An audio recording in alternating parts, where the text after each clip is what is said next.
আকাশ মেঘলা, বাতাস ভারী, তেহরানের রাস্তাগুলো যেন অদৃশ্য এক সংকেত পেয়ে থমকে গেছে। একটু পরে আসবে কি বিস্ফোরণ, নাকি কেবল আতঙ্কে ছড়িয়ে আছে চারদিকে? এই নীরবতার মাঝে বিস্ময়কর এক ঘোষণা। ইসরায়েলের প্রতিরক্ষা মন্ত্রী এবার সরাসরি হুমকি দিলেন খামেনিকে হত্যার। রবিবার রাতে দক্ষিণ ইসরায়েলের রামন বিমান ঘাঁটিতে কঠোর নিরাপত্তার মধ্যে দাঁড়িয়ে ইসরায়েলের প্রতিরক্ষা মন্ত্রী যে বার্তা দিলেন তা যেন গোটা মধ্যপ্রাচ্যের শান্তিকে এক ধাক্কায় উল্টে দিল। তিনি বললেন, যদি খামেনি ইসরায়েলকে হুমকি দিতে থাকেন তাহলে এবার ইসরায়েলের প্রতিশোধ আরো ভয়ঙ্কর হবে। তার ভাষায়, এবার শুধু তেহরানের সামরিক ঘাঁটি নয়, ব্যক্তিগতভাবে খামেনিকেও লক্ষ্যবস্তু বানানো হবে। এই বক্তব্য ছিল না কোনো বেসরকারি মন্তব্য, এটি তুলে ধরা হয় ইসরায়েলের শীর্ষ পত্রিকা ইয়েদিওত আহরোনথে। আন্তর্জাতিকভাবে ছড়িয়ে পড়ে মুহূর্তেই। ইসরায়েলের পক্ষ থেকে তৎক্ষণাৎ কোনো মন্তব্য আসেনি, কিন্তু তেহরানের রাজপথে সেনা উপস্থিতি বাড়ে। জনগণের মুখে গুঞ্জন, যুদ্ধ কি আবার ফিরছে? এই হুমকি আসলে একদিনে গড়ে ওঠেনি।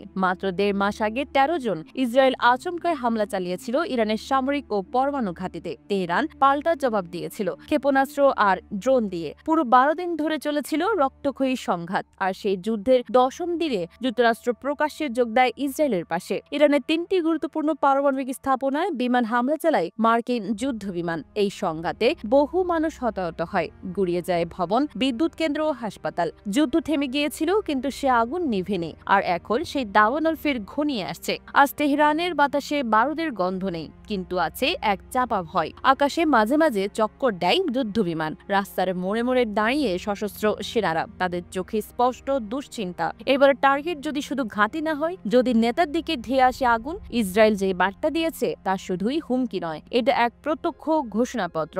খামেনির বিরুদ্ধে সরাসরি আঘাতের ঘোষণা। এখন শুধু সময়ের অপেক্ষা। এই যুদ্ধ কি ঠান্ডা যুদ্ধেই সীমাবদ্ধ থাকবে, নাকি ইতিহাসে লেখা হবে এক নতুন অন্ধকার অধ্যায়?